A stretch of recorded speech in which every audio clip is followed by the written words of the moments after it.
Hello students, आज हम आपको विभिन्न भौतिक राशियों के बीच संबंध स्थापित करना बताएंगे बीमीय विधि के द्वारा। इस स्थिति में हमें केवल ये मालूम होना चाहिए कि जो हमारी भौतिक राशि है जिसका हम संबंध निकालना चाह रहे हैं, वह भौतिक राशि जो बन रही है हमारी, उस भौतिक राशि का संबंध उन अन्य राशियों से किस तरह से है। मतलब वो राशियाँ जो साथ में उसके उपस्थित हैं, सूत्र में उपस्थित हैं, उन राशियों के साथ उस भौतिक राशि का संबंध क्या बन रहा है या वो किस तरह से उनमें निर्भर कर रही है। तो उसके लिए हम एक क्वेश्चन लेते हैं, हम लेते हैं एक न्यूमेरिकल, और उसके द्वारा ही हम आपको बताने का प्रयास करेंगे। आपको आ जाएगा उससे कि हम कैसे इसको हल कर रहे हैं। जैसे उसकी हल करने की विधि होगी हमारी, उस तरह से आप उसको जानने का प्रयास कर लेंगे। ठीक है ना। तो चलते हैं और लिखते हैं क्वेश्चन। देखिए, किसी वृत्त की परिधि पर घूमते हुए कण का अभिकेंद्र त्वरण स्मॉल ए, कक्षीय चाल स्मॉल वी तथा वृत्त की त्रिज्या स्मॉल आर पर निर्भर करता है। तो अभिकेंद्र त्वरण का सूत्र स्थापित कीजिए। एक कण घूम रहा है, त्वरण उसका a है, तो इस त्वरण का मान जो है इस v और इस r पर डिपेंड कर रहा है, निर्भर कर रहा है। हमें इस a का सूत्र स्थापित करना है। तो ये हमारे पास प्रश्न है। तो हमारे पास जो भौतिक राशि है जिसका हमें मान निकालना है, वो भौतिक राशि हमारी a है। तो हम इस a का संबंध इस v और r के रूप में विमीय आधार पर निकालने का प्रयास करेंगे। हम इसे एक सूत्र बनाएंगे, एक सूत्र स्थापित करेंगे जिससे हम a का मान निकाल सकें इनके रूप में। ठीक है ना। तो लिखते हैं इसमें हम कि माना जो हमारा त्वरण है, त्वरण स्मॉल a वेग स्मॉल v की घात x तथा r त्रिज्या की घात y पर निर्भर करता है, अतः, और सूत्र बनेगा इससे हमारा, अतः a proportional to v to the power x और r to the power y। ठीक है ना। इससे हम इस संबंध को, ये संबंध बन रहा है हमारा, इस संबंध के साइन को हम यहाँ पर इक्वल बनाने के लिए यहाँ पर एक नियतांक से गुणा करेंगे। तो मिलेगा हमको यहाँ पर implies that small a equal to small k v to the power x और r to the power y। इसको आप समीकरण नंबर 1 मान लेंगे, समीकरण नंबर 1। तो ये हमारी मुख्य समीकरण हो गई। इन प्रश्नों में जैसी स्थिति बनेगी हमारी, हमें ये प्रश्न के आधार पर ये जान लेना है कि कौन सी राशि हमारी ऐसी बन रही है जो अन्य राशियों में संबंध दिखा रही है। तो हमें जिन राशियों में संबंध दिखा रही है उनकी घातें हमने मान लेनी है और उसको इस तरह से लिख देना है। तो ये काम हमारा हो गया है ना। अब हमें यह क्या करना है कि जो हमारी राशियाँ हैं, इन राशियों के विमीय सूत्र हमने यहाँ पर लिखने हैं। राशि हम पे एक तो a बन रहा है, एक k है, एक v है और r है। हमें चारों की अवस्थाएं यहाँ पर विमीय रूप में दिखानी पड़ेंगी। तो लिखते हैं नीचे,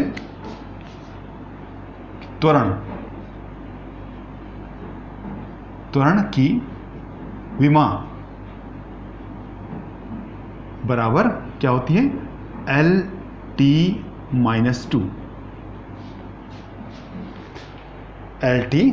2।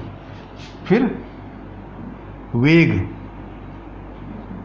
की विमा बराबर LT - 1, वेग की वही। त्रिज्या की विमा, त्रिज्या क्या है हमारी, एक प्रकार से त्रिज्या हमारी दूरी है, डिस्टेंस है, तो उसको हम मीटर के रूप में शो करेंगे। तो ये भी यहाँ बन जाएगा L, मीटर दिखाते हैं हम L से। और एक राशि दूसरी भी है हमारी जिसे हम k कह रहे हैं। k क्या है हमारा, k नियतांक। जो भी नियतांक होता है हमारा विमीय विधि में नियतांक को हम विमाहीन मानते हैं। नियतांक बराबर विमाहीन। इसका मात्रक, जो राशि हमारी मात्रक विहीन होगी उसका कोई विमा नहीं होगी, उसे विमाहीन शो करेंगे।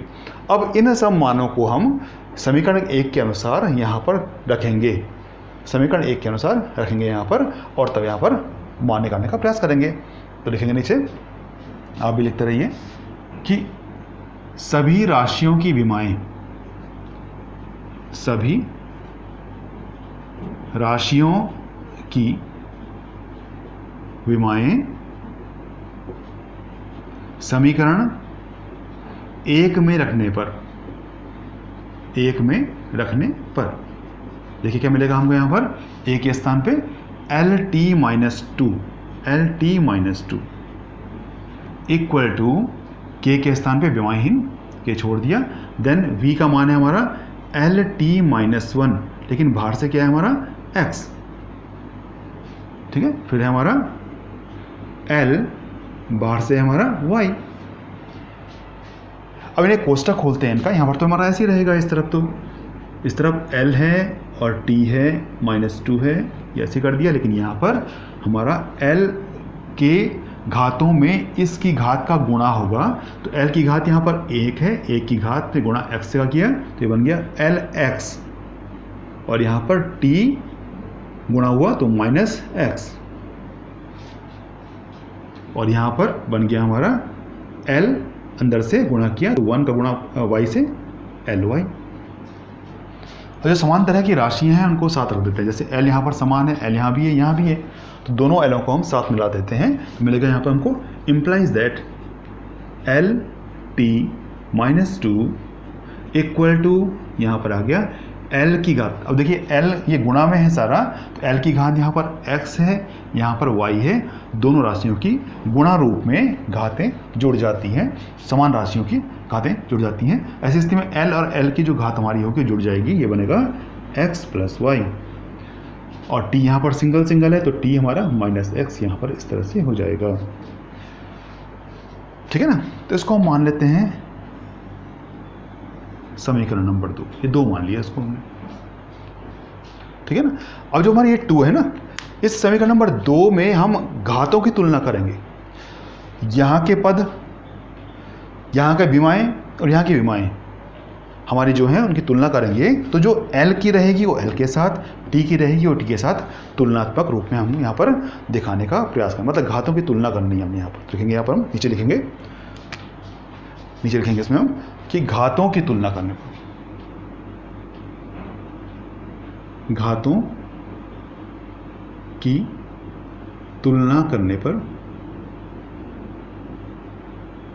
पर समीकरण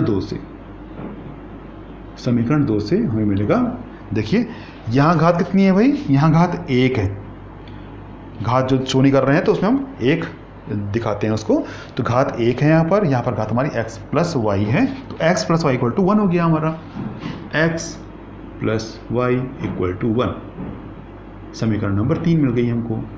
इसी प्रकार यहाँ पर -2 है, यहाँ -x है, देन x = -2, दोनों माइनस कट गए, देन इम्प्लाइज दैट x = 2, समीकरण नंबर 4 कर दिया इसमें हमने। अब जो हमारी यहाँ पर वैल्यूज़ आई हैं, जो हमारी यहाँ पर इक्वेशंस आई हैं, इनसे हम x और y के मान को निकालने का प्रयास करेंगे। यहाँ x तो हमारा ऑलरेडी आ चुका है, लेकिन इस x का मान यहाँ पर रखकर हम y का मान निकालने का प्रयास करेंगे। तो लिखते हैं नीचे, समीकरण 4 का मान लिखते हैं नीचे, समीकरण 4 का मान समीकरण 3 में रखने पर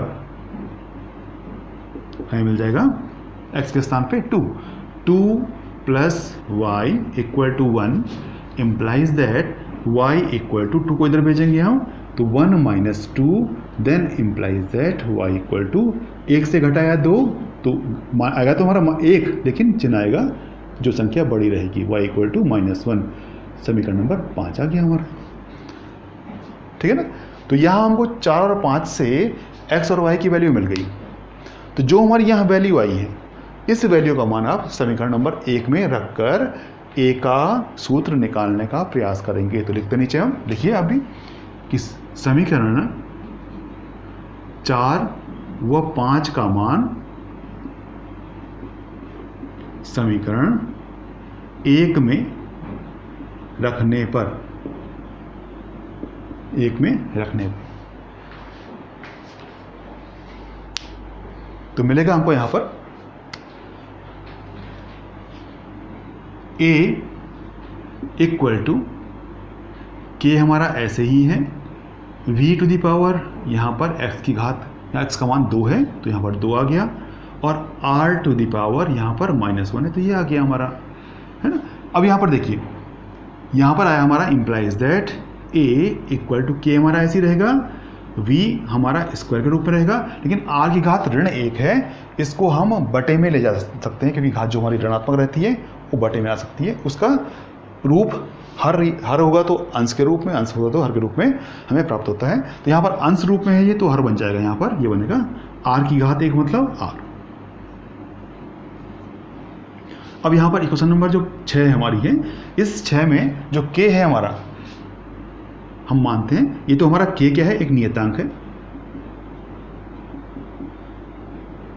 हम जानते हैं ना कि नियतांक की अवस्थाओं को विमीय विधि दिखा नहीं पाती, इसलिए हम क्या बोलते हैं कि विमीय विधि से हम पूर्णतः मान को नहीं निकाल पाते हैं, सूत्र नहीं निकाल पाते हैं, लेकिन हम यहाँ पर इस के की अवस्थाओं को कहीं से खोज कर या जानकर, ज्ञात कर, इसके मान को रखकर परिणामी निकाल सकते हैं। जैसे हम यहाँ पर वो शो कर रहे हैं कि के, चूँकि k इक्वल टू 1 हम जानते हैं, यहाँ पर सूत्र जो बनता है हमारा, इस सूत्र में k का मान 1 होता है, ऐसी स्थिति में रख के हम मान निकालते हैं कि लिखेंगे यहाँ पर, ऐसे लिखेंगे इसमें 1 किस द्वारा, हमने जो प्रयोग किए हैं उनके द्वारा हमको ये प्राप्त हुआ है, प्रयोगों द्वारा k इक्वल टू 1।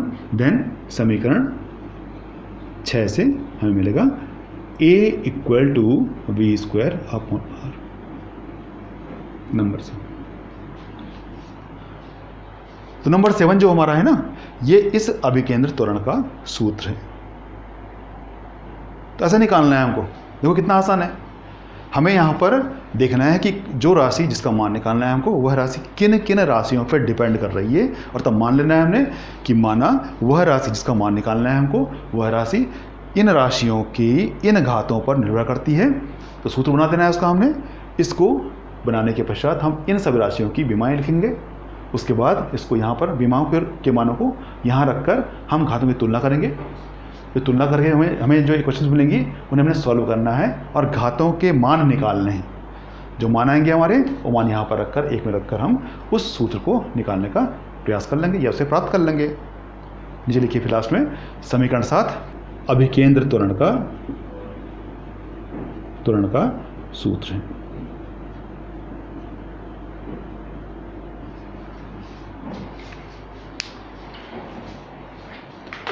तो ये हमारा आसान तरीका है जिससे आप आसानी से विमीय विधि के द्वारा किसी भी भौतिक राशि की सूत्र की स्थापना कर सकते हैं। तो ये आपको आसान विधि से बताने का प्रयास किया गया जिससे आपको कोई डिफ़िकल्टी ना आए। आशा करता हूँ आपको आ गया होगा। यदि आपको कोई डिफ़िकल्टी आएगी तो आप कमेंट बॉक्स में लिख सकते हैं, पूछ सकते हैं मेरे से क्या स्थिति बन रही है हमारी। लेकिन यदि आपको आ गया है, पसंद आया है, तो आप लाइक कीजिए, चैनल को सब्सक्राइब कीजिए जिससे नए नए जो वीडियो आपको लगातार मिलते रहें, तुरंत मिल जाएं, आपको डिफ़िकल्टी ना आए, आपको कोर्स पूरा करने में समस्या ना हो, दिक्कत ना हो, समझने में कोई परेशानी ना हो। ठीक है ना। तो आज के लिए इतना ही काफ़ी है। मिलते हैं एक नए वीडियो में नए टॉपिक के साथ। तब तक के लिए बाय।